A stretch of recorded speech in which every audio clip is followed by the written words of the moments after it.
जय हिंद साथियों, मैं विकास स्वागत करता हूं आप सबका अपने यूट्यूब चैनल विकास एकेडमी पर। आज हम बात करने वाले हैं साइंस के 50 अति महत्वपूर्ण प्रश्नों को जो आपकी आगामी परीक्षाओं के लिए बहुत ही महत्वपूर्ण हैं। इससे पहले 3 वीडियो में 3 मॉक टेस्ट करवाए जा चुके हैं जो चैनल से देख सकते हैं।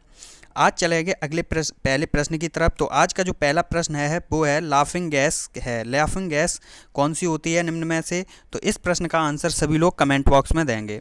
लाफिंग गैस की बात करें तो लाफिंग गैस आपकी नाइट्रस ऑक्साइड हो जाएगी। इस प्रश्न के लिए आपका आंसर सही हो जाएगा option A, nitrous oxide. Nitrous oxide की बात करें तो ये एक रंगहीन व गंधहीन गैस होती है। रंगहीन व गंधहीन गैस होती है। इसके सूत्र की बात करें तो N2O कहते हैं। N2O को नाइट्रस ऑक्साइड कहते हैं, सभी लोग याद रखेंगे। अगले प्रश्न पर चलेंगे। अगला प्रश्न है, सभी प्रश्नों के आंसर आप लोग कमेंट बॉक्स में देंगे और वीडियो को लाइक अवश्य कर देंगे। अगला प्रश्न है NaOH सूत्र वाले यौगिक का नाम है। NaOH किसे कहा जाता है? तो इस प्रश्न का आपका सही आंसर हो जाएगा कास्टिक सोडा। कास्टिक सोडा को NaOH कहा जाता है। कास्टिक सोडा को ही बेकिंग सोडा भी कहते हैं। कास्टिक सोडा को NaOH कहा जाता है। बात करें बेकिंग सोडा की तो बेकिंग सोडा को सोडियम बाइकार्बोनेट NaHCO3 कहा जाता है। ये सभी लोग याद रखेंगे। बेकिंग सोडा को सोडियम बाइकार्बोनेट NaHCO3 कहा जाता है। अगला प्रश्न पर चलेंगे। अगला प्रश्न है, निम्न में से किससे ध्वनि का संचरण नहीं हो सकता है? निम्नलिखित में से किसमें ध्वनि का संचरण नहीं हो सकता है? इस्पात, वायु, निर्वात या पानी? तो इस प्रश्न का आपका सही आंसर हो जाएगा ऑप्शन सी, निर्वात। निर्वात में ध्वनि का संचरण नहीं हो सकता है। अगले प्रश्न पर चलेंगे। अगला प्रश्न है, ग्रहों की परिक्रमा की गणना की जाती है। ग्रहों की परिक्रमा की गणना की जाती है। ऑप्शन आपके सामने हैं, सभी लोग आंसर देंगे। तो इस प्रश्न का सही आंसर हो जाएगा डॉपलर प्रभाव द्वारा ग्रहों की परिक्रमा की गणना की जाती है। अगला प्रश्न है, अगले प्रश्न पर चलेंगे। आज का 5वां प्रश्न है, मानव शरीर में धमनियों का क्या कार्य होता है? यहाँ पे धनिया नहीं है, गलत टाइप हो गया। धमनियों का क्या कार्य होता है? तो सभी लोग बताएंगे। ऑप्शन आपके सामने है, धमनियों का क्या कार्य होता है? तो इस प्रश्न के लिए सही आंसर हो जाएगा हृदय से रक्त को ले जाना। हृदय से रक्त को पूरे शरीर में पहुंचाने का कार्य धमनियों का होता है तथा पूरे शरीर से रक्त को हृदय तक पहुंचाने का कार्य शिराओं का होता है। सभी लोग याद रखेंगे। शिराओं का कार्य होता है रक्त को हृदय तक पहुंचाना, पूरे शरीर से हृदय तक पहुंचाना शिराओं का काम होता है। अगले प्रश्न पर चलेंगे। अगला प्रश्न है, किसी तत्व के परमाणिक भार को किस में व्यक्त किया जाता है? बात करें किसी तत्व के परमाणिक भार को किस में व्यक्त किया जाता है? तो इस प्रश्न का सही आंसर हो जाएगा परमाणु द्रव्यमान इकाई। परमाणु द्रव्यमान इकाई में परमाणिक भार को व्यक्त किया जाता है। अगला प्रश्न है आपका, तापमान को कितना कम कर देने से सभी गैस शून्य आयतन घेरेंगी?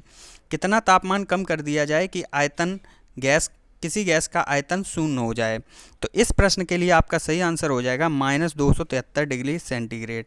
-273 डिग्री सेंटीग्रेड पर सभी गैसों का आयतन शून्य हो जाता है। इसीलिए इस ताप को परम शून्य ताप भी कहते हैं। बहुत ही इंपॉर्टेंट क्वेश्चन है, स्टार करके चलेंगे। क्वेश्चन आता है परम शून्य ताप किसे कहते हैं? तो -273 डिग्री को परम शून्य ताप कहा जाता है, याद रखेंगे सभी लोग। अगले प्रश्न पर चलेंगे। अगला प्रश्न है, एंजाइम मूलतः क्या होते हैं? एंजाइम की बात करें तो एंजाइम मूलतः क्या होते हैं? सभी लोग आंसर देंगे।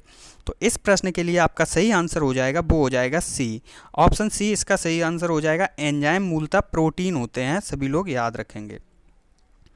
अतिचालक एक ऐसा पदार्थ है जिसमें होती है। अतिचालक ऐसा पदार्थ है जिसमें क्या होती है? अत्यधिक प्रतिरोधकता, शून्य प्रतिरोधकता, अपरिमित प्रतिरोधकता या ऋणात्मक प्रतिरोधकता। तो सभी लोग इस प्रश्न का आंसर देंगे। इस प्रश्न के लिए आपका सही आंसर हो जाएगा ऑप्शन बी, शून्य प्रतिरोधकता। अतिचालक में शून्य प्रतिरोधकता होती है, सभी लोग याद रखेंगे। अगले प्रश्न पर चलेंगे। अगला प्रश्न है, 1 हॉर्स पावर बराबर होता है। 1 हॉर्स पावर किसके बराबर होता है? तो इस प्रश्न के लिए सही आंसर हो जाएगा 746 वाट।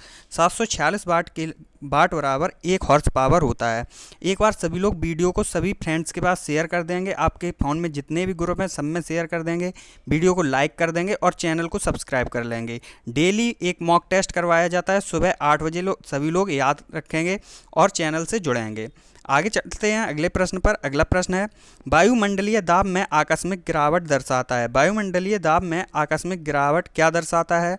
तूफानी मौसम, स्वच्छ एवं साफ मौसम, आर्द्र मौसम या फिर शुष्क मौसम। तो इस प्रश्न के लिए सही आंसर हो जाएगा तूफानी मौसम, वायुमंडलीय दाब में आकस्मिक गिरावट हो रही है तो इसका मतलब है कि तूफानी मौसम होने वाला है, सभी लोग याद रखेंगे। बात करें वायुमंडलीय दाब की, तो वायुमंडलीय को दाब किसके द्वारा मापा जाता है, तो बैरोमीटर के द्वारा वायुमंडलीय दाब को मापा जाता है, इसको भी सभी लोग याद रखेंगे, बहुत ही इंपॉर्टेंट क्वेश्चन है। अगले प्रश्न पर चलेंगे। अगला प्रश्न है प्रेरकत्व की इकाई है, प्रेरकत्व की क्या इकाई होती है, सभी लोग बताएंगे। तो बात करें प्रेरकत्व की, तो प्रेरकत्व की इकाई होती है हेनरी। अब हेनरी प्रेरकत्व की इकाई होती है। ओम किसकी इकाई होती है, सभी लोग याद रखेंगे प्रतिरोध, प्रतिरोध की इकाई होती है ओम।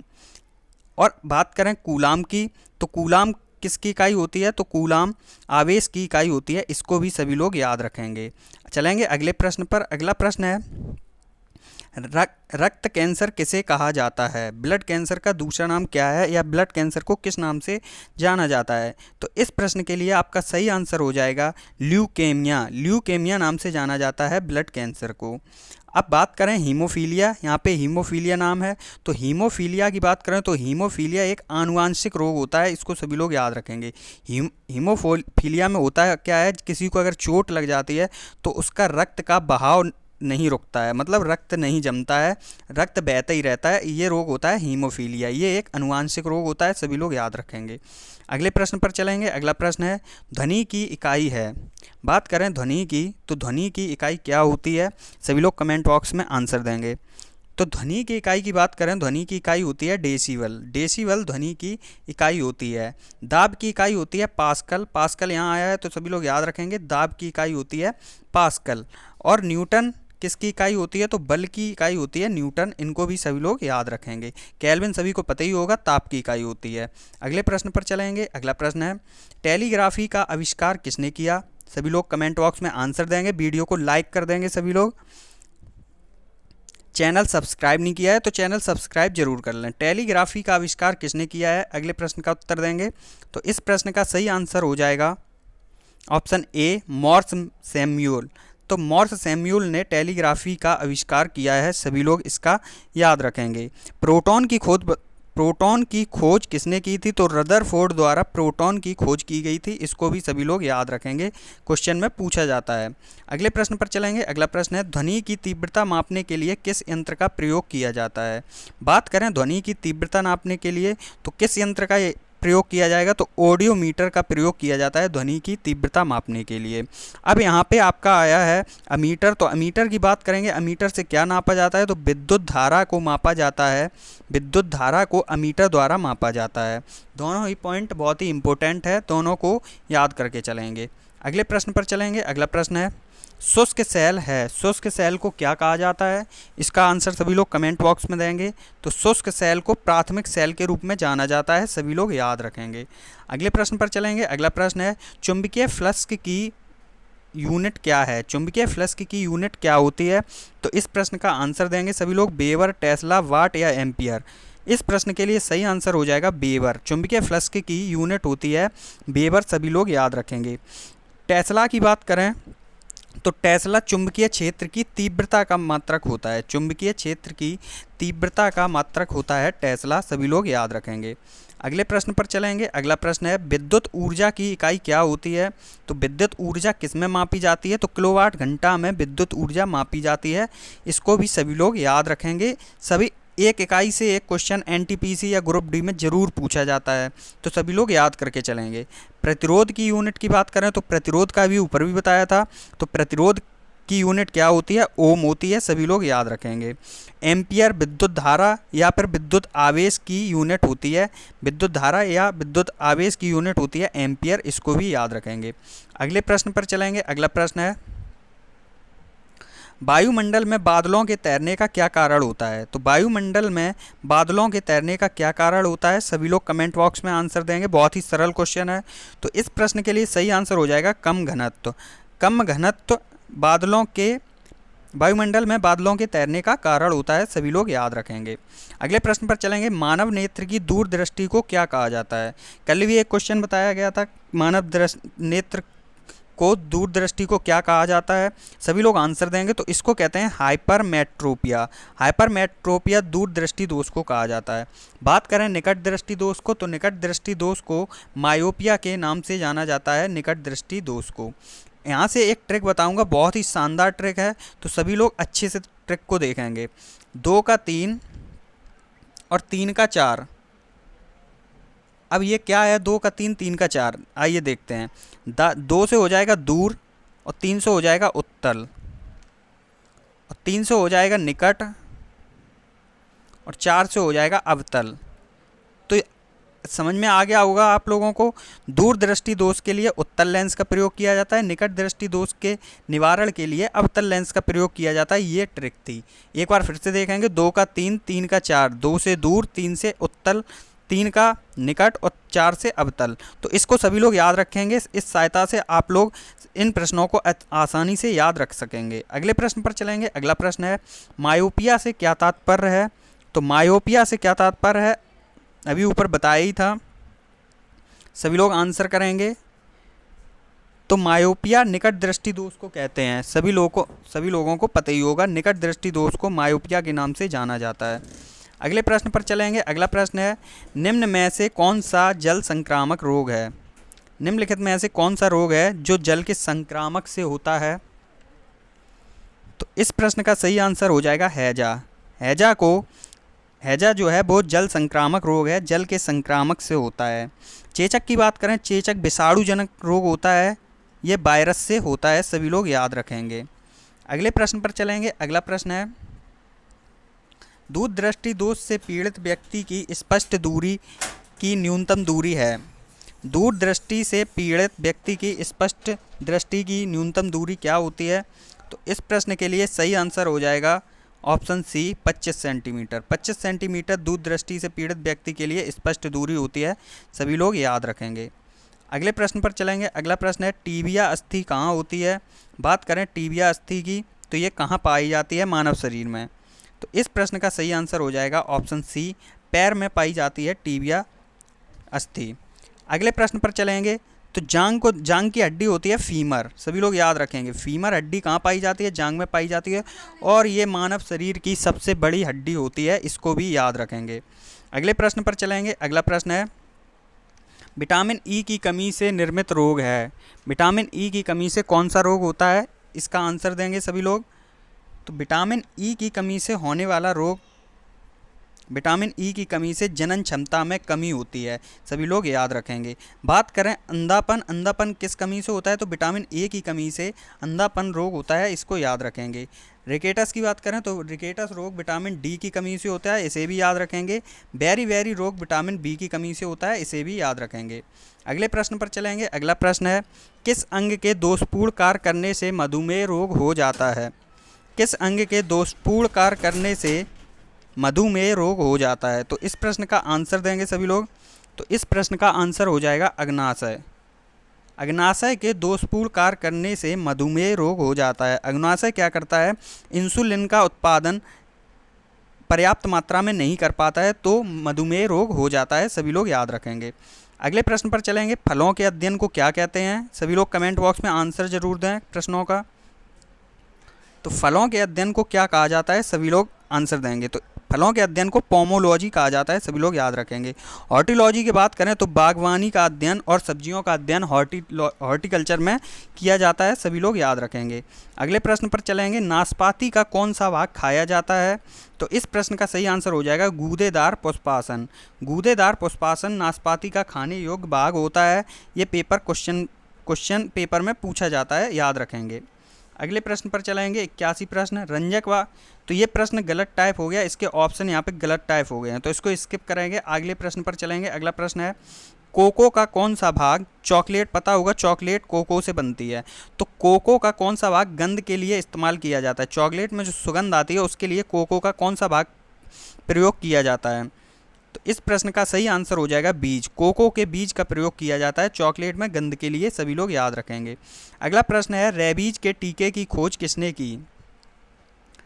रेबीज के टीके की खोज किसके द्वारा की गई, ये आपका अगला क्वेश्चन है। और इस प्रश्न का सही आंसर हो जाएगा लुईस पास्चर। लुई पास्चर द्वारा रेबीज के टीके की खोज की गई है। बात करें एडवर्ड जेनर, तो एडवर्ड जेनर द्वारा चेचक के टीके की खोज की गई है, सभी लोग याद रखेंगे। अलेक्जेंडर फ्लेमिंग की बात करें तो पेनिसिलिन की खोज अलेक्जेंडर फ्लेमिंग द्वारा की गई है, सभी लोग याद रखेंगे। अगले प्रश्न पर चलेंगे। अगला प्रश्न है मारुति 800 में सिलेंडरों की संख्या कितनी होती है। इतना इंपॉर्टेंट क्वेश्चन नहीं है, तो इसका आंसर जरूर देख लेंगे। इसका आंसर हो जाएगा ऑप्शन बी, 3 होती है। अगले प्रश्न पर चलेंगे। अगला प्रश्न है वॉशिंग मशीन की कार्य प्रणाली किस सिद्धांत पर आधारित है। इंपॉर्टेंट क्वेश्चन है, मार्क करके चलेंगे। वॉशिंग मशीन की कार्य प्रणाली किस सिद्धांत पर आधारित है, तो इस प्रश्न के लिए सही आंसर हो जाएगा अपकेंद्रण। अपकेंद्रण के सिद्धांत पर कार्य करती है वॉशिंग मशीन। अगले प्रश्न पर चलेंगे। अगला प्रश्न है न्यूट्रॉन वे कण हैं जिनमें होता है। न्यूट्रॉन कैसे आवेशित होते हैं, ऋणात्मक धनात्मक या कैसे होते हैं, तो इस प्रश्न का सही आंसर हो जाएगा सी, कोई आवेश नहीं होता। यहाँ आदेश नहीं है, आवेश है, तो कोई आवेश नहीं होता न्यूट्रॉन पे। बात करें इलेक्ट्रॉन की, तो इलेक्ट्रॉन आपका ऋणावेशित होता है। प्रोटॉन की बात करें तो प्रोटॉन आपका धनावेशित होता है, ये भी याद रखेंगे। अगले प्रश्न पर चलेंगे। अगला प्रश्न है पॉजिट्रॉन की खोज किसने की थी। बात करें पॉजिट्रॉन की, तो पॉजिट्रॉन की खोज एंडरसन द्वारा की गई थी, सभी लोग याद रखेंगे। रदरफोर्ड द्वारा क्या किया गया था, सभी लोग बताएंगे। प्रोटॉन की खोज की गई थी रदरफोर्ड द्वारा, सभी लोग याद रखेंगे। जे थॉमसन द्वारा क्या किया गया था, तो इलेक्ट्रॉन की खोज की गई थी जे थॉमसन द्वारा। चैडविक द्वारा क्या किया गया था, तो चैडविक द्वारा क्या किया गया था, न्यूट्रॉन की खोज की गई थी।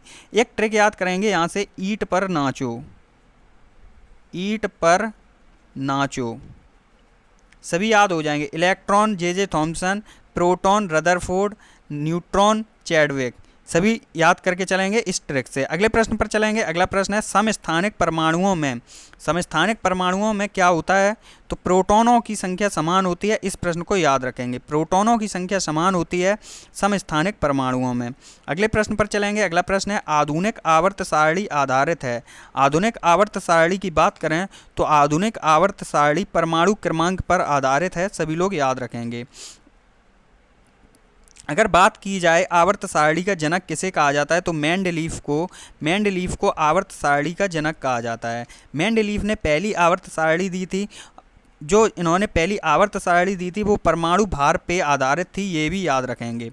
अगले प्रश्न पर चलेंगे। अगला प्रश्न है जिप्सम का व्यापारिक नाम क्या है। बात करें जिप्सम का, तो जिप्सम का व्यापारिक नाम क्या होता है, तो कैल्शियम सल्फेट जिप्सम का व्यापारिक नाम है, सभी लोग याद रखेंगे। Calcium sulphate.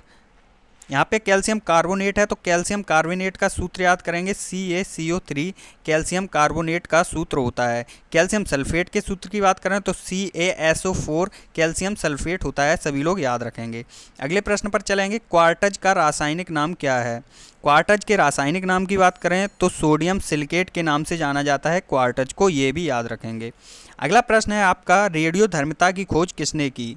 रेडियोधर्मिता की बात करें तो हेनरी बैकरल द्वारा रेडियोधर्मिता की खोज की गई थी, सभी लोग याद रखेंगे। 1903 में इन्हें रेडियोधर्मिता की खोज के लिए नोबेल पुरस्कार भी मिला था, इस पॉइंट को भी बहुत अच्छे से याद रखेंगे। हेनरी बैकरल को 1903 में नोबेल पुरस्कार मिला था रेडियोधर्मिता की खोज के लिए। अगले प्रश्न पर चलेंगे। तत्वों का सबसे पहले वर्गीकरण किसने किया था, तो इस प्रश्न का सही आंसर होगा डोवेरेनर ने तत्वों का सबसे पहले वर्गीकरण किया था। अगला प्रश्न है वह सबसे छोटा कण जिसमें उस तत्व के सभी गुण विद्यमान होते हैं क्या कहलाता है, तो इस प्रश्न का सही आंसर हो जाएगा परमाणु। परमाणु ऐसा कण होता है जिसमें उस तत्व के सभी गुण विद्यमान होते हैं, सभी लोग याद रखेंगे। किसी तत्व के गुणों को प्रदर्शित करता है। किसी तत्व के गुणों को कौन प्रदर्शित करता है, परमाणु क्रमांक, परमाणु भार, अणु भार या तुल्यांकी भार, तो इस प्रश्न का सही आंसर हो जाएगा परमाणु क्रमांक। परमाणु क्रमांक किसी तत्व के गुणों को प्रदर्शित करता है, सभी लोग याद रखेंगे। हैलोजनों में सर्वाधिक प्रभावशाली ऑक्सीकरणकर्ता है। हैलोजनों में सर्वाधिक प्रभावशाली ऑक्सीकरणकर्ता क्या होता है, तो इस प्रश्न का सही आंसर हो जाएगा फ्लोरीन। अगले प्रश्न पर चलेंगे। अगला प्रश्न है स्वर्ण किस पदार्थ में घुल जाता है। वेरी मोस्ट इंपॉर्टेंट क्वेश्चन है, पॉइंट करके चलेंगे। तो स्वर्ण किस पदार्थ में घुल जाता है? आंसर देंगे इसका सभी लोग कमेंट बॉक्स में। इस प्रश्न का सही आंसर हो जाएगा एक्वा रेजिया। अब बहुत से लोगों को एक्वा रेजिया पता नहीं होगा क्या होता है, तो बताते हैं। एक्वा रेजिया अम्लराज को कहते हैं, अम्लराज को ही एक्वा रेजिया कहा जाता है। अब अम्लराज किस किस से मिल के बनता है? तो अम्लराज नाइट्रिक अम्ल, जिसका सूत्र होता है HNO3 प्लस हाइड्रोक्लोरिक अम्ल HCl से मिलकर बनता है। सभी लोग याद रखेंगे। कभी कभी पेपर में इनका अनुपात पूछा जाता है कि नाइट्रिक अम्ल और हाइड्रोक्लोरिक अम्ल का कितना अनुपात होता है, तो 1:3 के अनुपात में इनको मिलाया जाता है और अम्लराज का निर्माण किया जाता है। और स्वर्ण जो है, सोना जो है, इसमें घुलनशील होता है। सभी लोग याद रखेंगे। अगले प्रश्न पर चलेंगे। शनिवार किसका खनिज है? बात करें शनिवार की तो किसका खनिज होता है? तो इस प्रश्न के लिए सही आंसर हो जाएगा पारा। पारे का खनिज होता है शनिवार। ये भी इम्पोर्टेंट क्वेश्चन है, आए दिन पेपर में आता है, सभी लोग याद करके चलेंगे। अगले प्रश्न पर चलेंगे।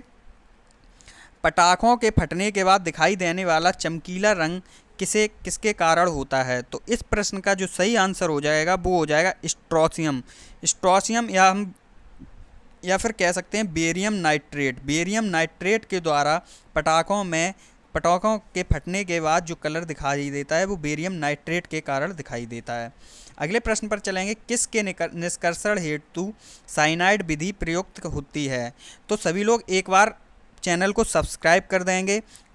डेली यहाँ पे एक मॉक टेस्ट किया जाता है और संविधान के सारे वीडियो इसमें चैनल पे पड़े हैं, बहुत ही अच्छे से समझाया गया है। सभी लोग एक बार ज़रूर देख लें, चैनल को सब्सक्राइब कर लें, वीडियो को लाइक कर दें। किसके निष्कर्षण हेतु साइनाइड विधि प्रयुक्त होती है? तो इस प्रश्न का सही आंसर हो जाएगा चांदी। चांदी के निष्कर्षण के लिए साइनाइड विधि का प्रयोग किया जाता है। वीडियो को अंत तक देखने के लिए धन्यवाद। पढ़ते रहिए, मुस्कुराते रहिए। जय हिंद, वंदे मातरम।